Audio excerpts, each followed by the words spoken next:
So that guy's gonna hook up to this truck here and they'll put it into that boom, and we'll walk over there and see them lay that concrete in this corner. They're gonna pour this and the back porch.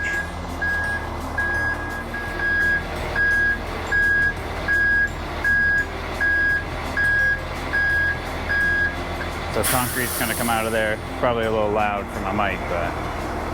And then he's got this operator, which hopefully we can get a little video on how that works.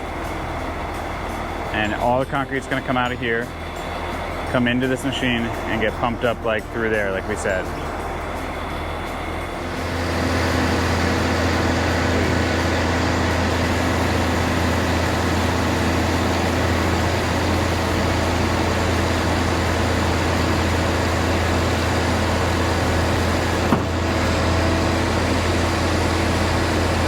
Concrete coming up that there.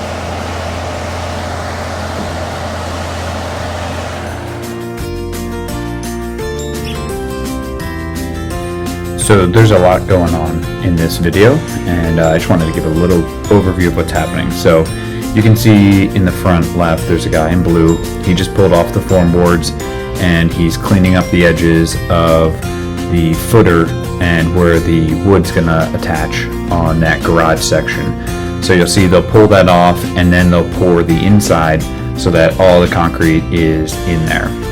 In the background, you can see the guy in the red who's doing exactly that, pulling off all those boards on the inside because they're getting ready to pour that back patio.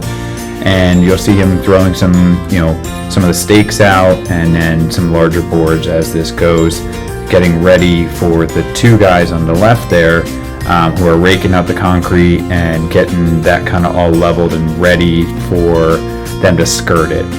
So they'll rake it, they'll get kind of all the high levels pulled through and ready as the concrete starts to settle, and then they'll coordinate with the guy there, Matt, in the bright yellow to pump more concrete.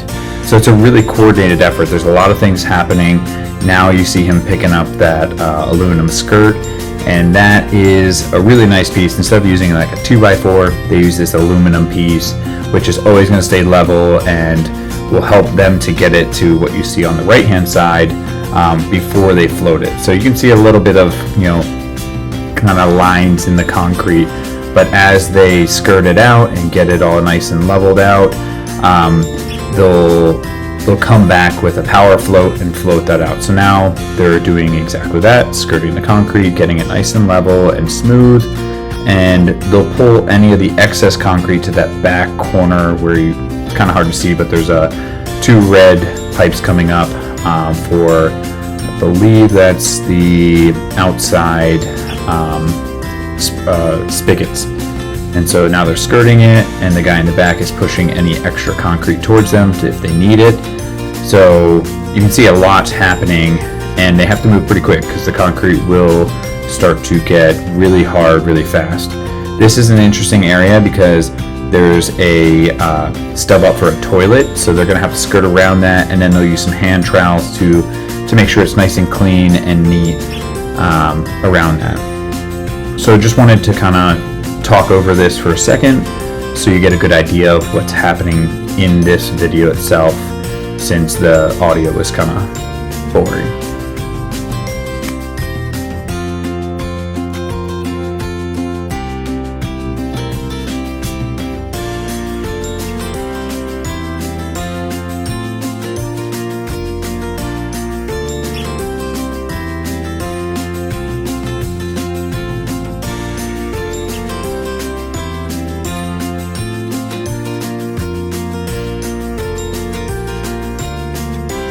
just a quick close-up of them skirting that concrete with the aluminum board, and you can see they're in a pretty good coordinated effort here, working together, talking the whole time.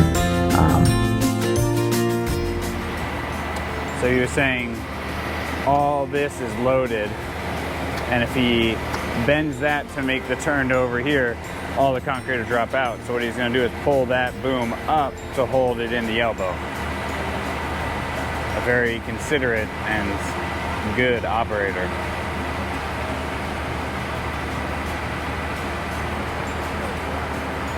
So now he's pulling it up.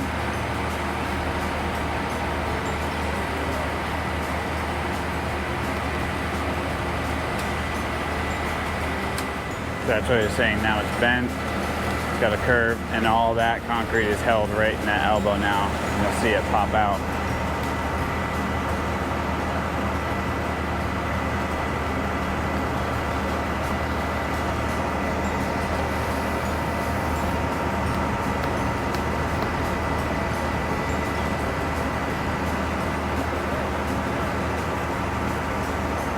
They're coming out now.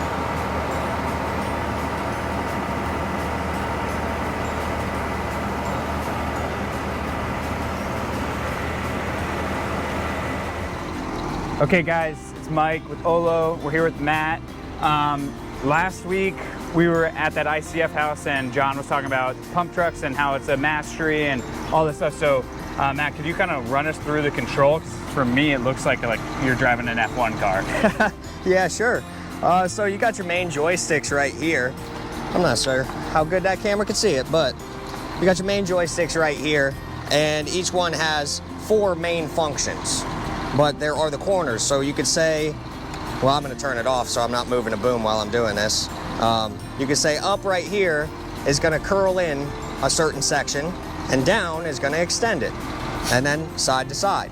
Well, now you've got the corners where you can point it in the corner and it's going to be extending both sections at the same time. Oh, cool. So in practice, how that works out is, say, 3rd and 4th section on the boom, if they're at an angle like this, when you extend 3rd is going to be raising the tip of your hose. So you're going to need to extend 4th also to keep it level with the ground. So Yeah. as you're extending the boom, it's going to be keeping it level. Oh, I saw you do that when you came around and you were kind of pulling it right here. Yep. Okay, that makes sense. So Yep. that's where you're going into these corners. Yeah, so you're going into the corners, and it gets real tricky right there because every boom is different, every computer is different. So you got to be real open-minded getting on a pump you don't know. Yeah. Because 3rd could be real fast, 4th could be real slow. You don't really know. And it's really about just being gradual, easing into it, staying calm, and staying focused. And as long as you do that, you don't worry about whipping the guy around out there. You don't worry about that. Just focus on moving a boom where you want it. 1 and 2, 3 and 4. So this would be main and swing. Oh, okay. Okay, so this will be section 1 pulling up, this will be swinging left, and this will be swinging right. Okay. And so what comes into practice here is, like, say 3rd is out this way. Okay, so you're extending your 3rd. You'll get to a certain point with your 4th section where it will be completely vertical. And now if you start extending 4th, it's gonna go higher and you're gonna have to push main down to compensate for 4th raising your hose. And you were also talking about how you're not just thinking about the controls here, you're thinking about the gravity feed of the like what's being pumped into the pump itself. Mm-hmm. And so you got to take into all those things. How long does it take to get comfortable with a machine like this? Oh man, well, I guess that's an individual kind of perspective, Yeah. but for me, it probably took me about 6 months to where I felt like, okay, I understand this box, I understand how this machine